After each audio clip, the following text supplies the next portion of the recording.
Taisnes un plaknes.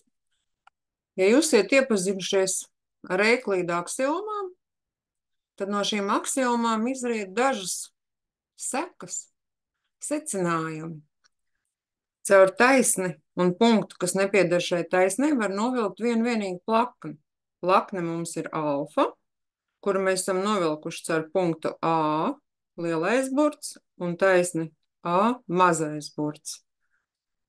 Tātad punkts un taisne nosaka plakni. Punkts pieder plaknei un taisne pieder plaknei. Un noteikti šis te punkts nepieder taisnei. Caur divām krustiskām taisnēm var novilkt vienīgu plakni. Mums ir krustiskas taisnes otrajā punktā A un B, un tās krustojas punktā A. Un caur šādām krustiskām divām taisnēm var novilkt plakni alfa. Un tas nozīmē, ka mums gan taisne A piederēs taisnei alfa, gan taisne B piederēs plaknei alfa. Un šīs taisnes mums šķeļās punktā A. Šķēluma simbols apgriezts lielais U burts latviešu, tā kā arka, tā kā loks. Caur divām paralēlām taisnēm var novilkt vienīgu plakni. Ja mums A taisne ir paralēla B taisnei, divas vertikālas līnijas paralelitāti apzīmējam, tad mums taisne A pieder plaknei alfa, ko mēs varam novilkt, un taisne B pieder plaknei alfa, ko mēs varam novilkt.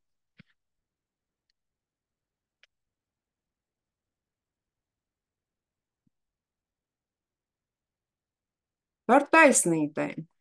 Kā var izvietoties divas taisnes? Ja divas taisnes telpā krustojas, tās sauc par krusteniskām taisnēm. Tas ir taisne A šķeļās ar taisni B, kaut kādā punktā pieņemsim šajā gadījumā E, krusteniskas taisnes. Parasti mums šajos gadījumos interesē, kādā leņķī šīs taisnes krustojas. Pamēģināsim uzvilkt speciālu gadījumu.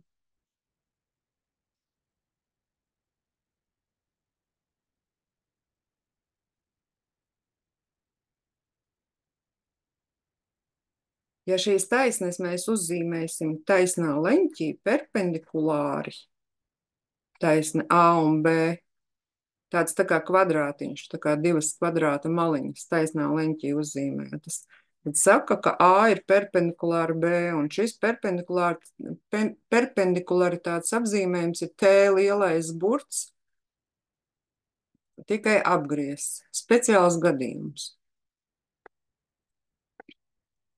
Ja divas taisnes telpā sauc par paralēli, divas taisnes telpā sauc par paralēlām, ja tās atrodas vienā plaknē un nekrustojas.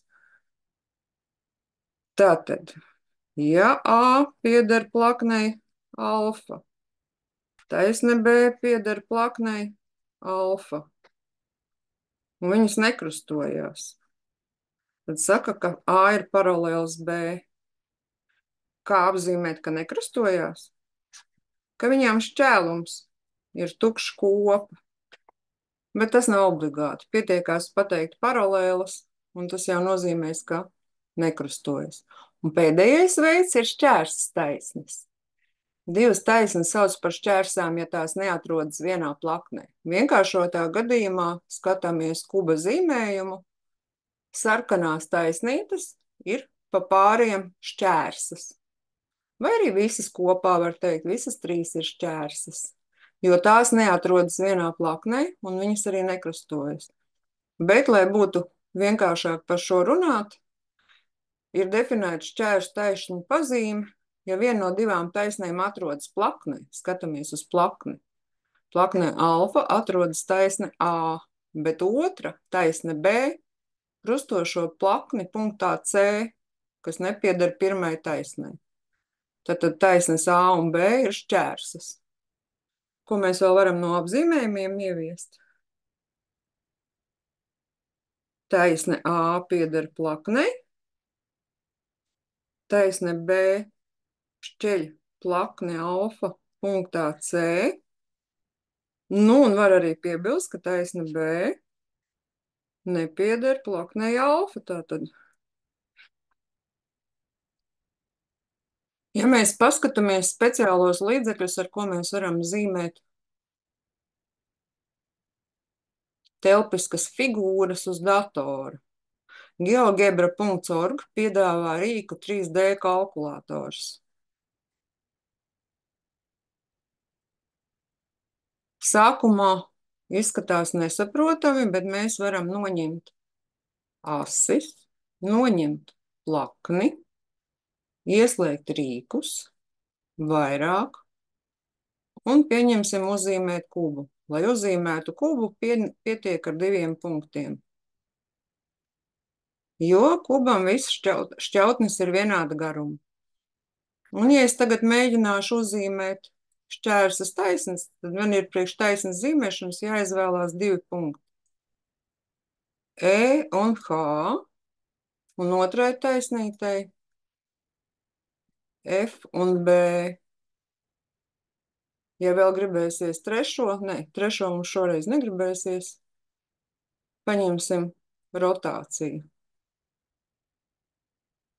Atkarībā no tā, kādā leņķī mēs pagriezīsim šo telpisko figūru, mums sāk izstīties, ka šīs taisnes ir paralēlas, bet nē. Un šādā leņķī pagriežot izskatās, ka taisnes krustojās, bet nē.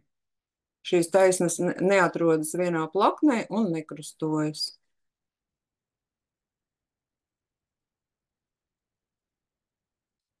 Paldies par uzmanību!